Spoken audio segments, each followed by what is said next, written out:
Okay, we're going to read chapter 12. I hurried down to the meadow. My wet pant legs were cold.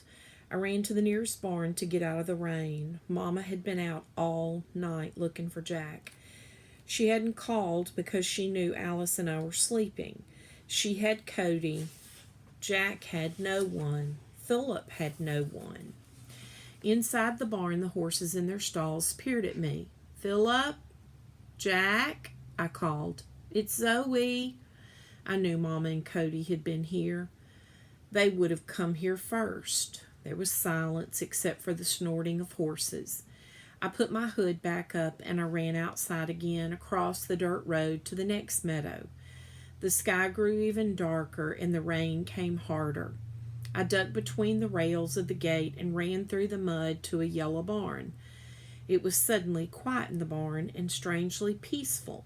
The horses rolled their eyes at me. "Who are you? Do you have a carrot? A lump of sugar?" I did have some lumps of sugar that I'd stashed in my pockets along with some breakfast biscuits, dog treats, and 2 bottles of water. I couldn't remember why I'd put the sugar in my pockets, but now I was glad. The horses were glad too. The 4 of them crowded around, and I fed them all sugar lumps. "Philip? Philip, are you here?" I called. "Jack? Mama?" No answer from Mama. Of course, Philip wouldn't answer. I would have to search every stall. The horses had stepped back. When I raised my voice, I went from stall to stall, looking in each one for a dog or 2 and a boy. In one stall was a pile of hay. There was a small, scooped out place where someone or something had rested. I leaned down and I saw it. A clump of dog hair. I picked it up. It wasn't Cody's pure white hair that I knew so well. It was mottled, black and white, Jack's hair. But where were they? And where was Mama? Suddenly I heard a new sound. It was bigger hail hitting the barn roof.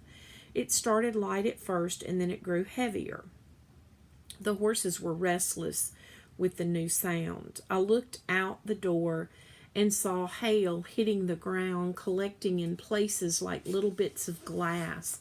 The sky was even darker now. I had to go now before the hail got larger and the wind grew stronger. I put my hood up and I ran across the paddock and across the road looking for another hiding place.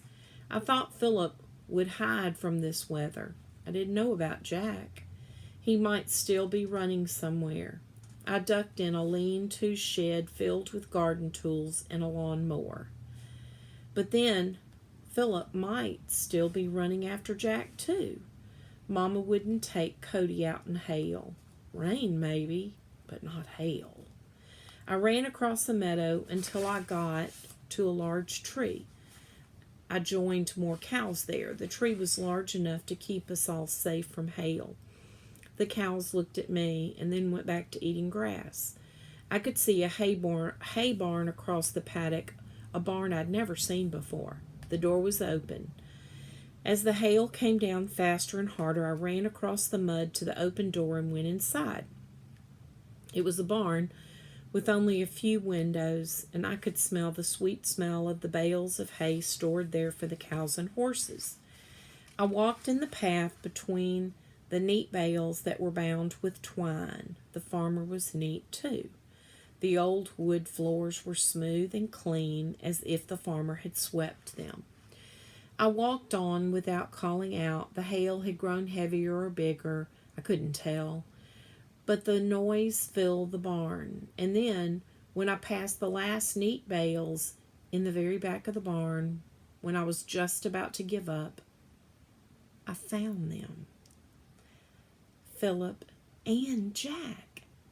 Philip was asleep in a loose pile of hay, Jack sleeping next to him, curled close to Philip. I didn't say anything. I sat down next to Jack, and he raised his head and looked at me the way he had when he slept on my red poppy sheets, and then put his head back down in the hay and went back to sleep. I stroked his body, and he didn't move. He was warm.